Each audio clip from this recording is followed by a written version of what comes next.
Okay, so I had my RedCat Everest 10 out, and maybe you've seen the video. It was more of a waterproofing test video uh, than a run video, I guess. But if you had watched my open box review on the RedCat crawlers, I had mentioned how they are notorious for stripping out the axles, and that's exactly what happened here. Uh, it was the very first run, and this is probably why most people speak badly of the S10, or not the S10, the Everest 10. It's like that, for somebody that hasn't built a truck or doesn't know much about it or is their first crawler, I could see where they'd be pissed off about this happening.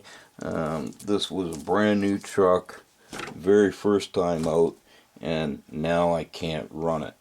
But they're very easy to fix.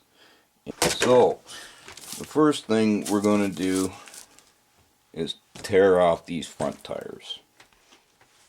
Okay, so we got the front tires off, and I just want to mention that I always use a tin dish with a magnet in it to throw my screws and stuff in. With the magnet, you can basically just toss the screws in there and they're not going to come flying back out at you. So that's just a little tip. But now we got the front tires off. We want to take off the shocks and the links here and separate that from the axles. Okay, so now I have my upper links disconnected. I always like to put my screws back in to, if possible, put them back into where they're supposed to go. That way I don't get them mixed up. Okay, the next thing we need to do is disconnect the steering servo from the receiver, and it should just pull right out. And there we have it. There is the axle. Okay, the next step will be to take this steering servo off of here, and I'll take this axle drive shaft off, and I'll probably take the links off. Alright, now that the servo and drive shaft and links are taken off, we need to take this plate off here, which is 3 screws. This is a plate that holds the steering servo in place. So I'll be taking those 3 screws out there, and then I'll be taking off each side here. We got screws up here. That'll take off this C-hub here, and then we've got 2 screws here on each side, and then there is 4, I shouldn't say screws, I guess they're bolts. We have 4 bolts here that we need to take off, so I'll do that. Okay, now we got all the screws out. We can pull this axle apart. And there's what she looks like inside. This is your diff, and you can see how these axles just slide right into the ends there. Now let's see which one is stripped. That one there. That's the one that's stripped. But we're going to do both of them anyway. So now what we want to do is we want to pull this out. Set that off to the side for now. and here is the axles. Focus here. That's why they strip out. They're just basically it's not even really a square because it's rounded on the top, but it has two flat sides, and that fits. So I'm not gonna bother pulling this one out for now, but what I am gonna do is split this diff. I'm gonna take the spur gear off of the diff here, and it's just 4 screws in there holding that. Okay, so I've got the diff housing here, and you can probably see a lot better now where she stripped out. And what I'm gonna do is fill this whole whole channel here full of JB block weld, and then stick my axles back in there. Get my JB block weld mixed up, and then we'll go from there. Alright, I got my JB block weld poured out here, and you want to go 50-50. It's a 50-50 mix. You want to make sure you mix that in really good. This stuff takes a while to dry, so you do have some work time with it. You want to make sure it is mixed in thoroughly. Now, I'm going to take my diff housing, and I am just gonna fill that right up with the JB block weld.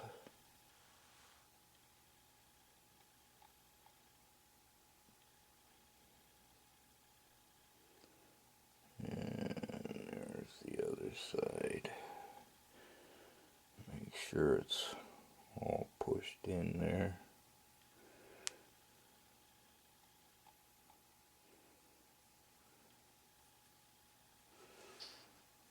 Make sure you get the right side, and put a little bit right on the very end of that axle, and then on the part that slips inside the diff. Push that one in first.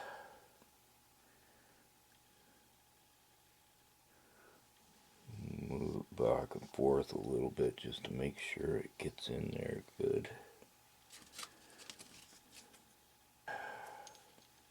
Some on this axle.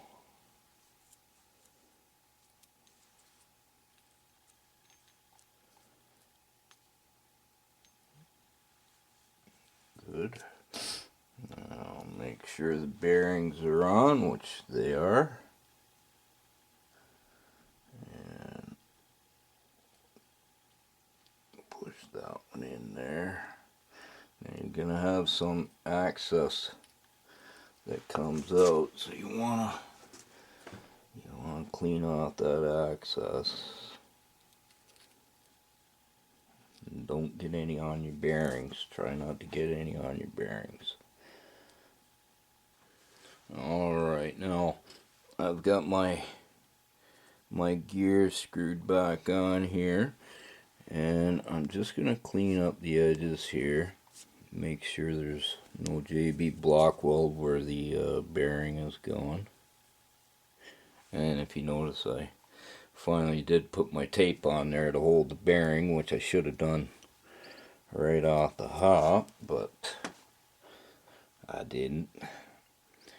Alright, now what I want to do is take a little axle grease and put on that bearing.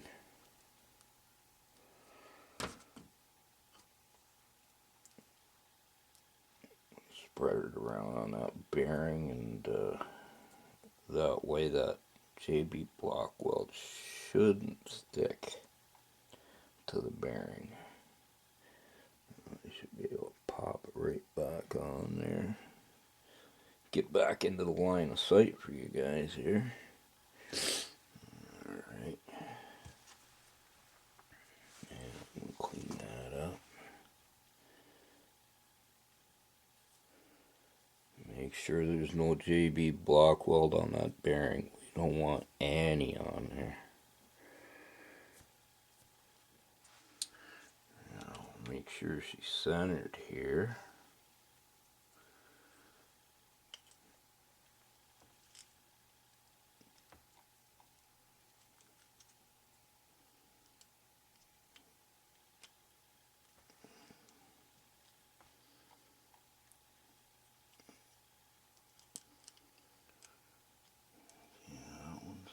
Okay, there we go.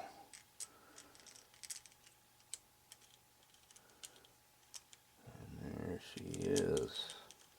Now I'll let that dry overnight. Make sure my bearings are still spinning here. Put a little dab on the gear. Just a little bit.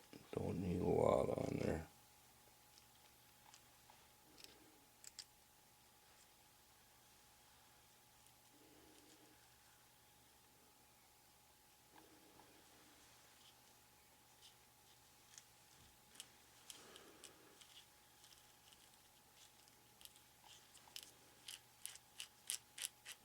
Alright.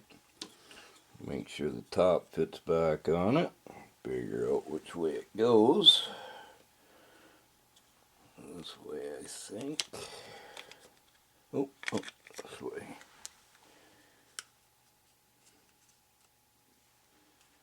There, everything's sitting good now. Alright. But I am going to keep this off for tonight and let this dry up. They say, I don't know what it is, but I always let it dry overnight. That way you get a real good tight bond with it. So spread around that grease a little more. I'll close this video out, and I will probably throw this back together and not bother doing the video, because it's just reverse of what I did to take it apart. And if you notice, I have my blown up manual here. I have the blown up section of the differential here, just so I know how to throw it all back together and where everything goes and stuff like that. So it's always a good idea if you're going to do something like this. And if you buy it used, then it might be a good idea to take pictures along the way as you're tearing things apart. But with that, I will say keep on RCing, and I will catch you in the next video. I gotta go wash my hands.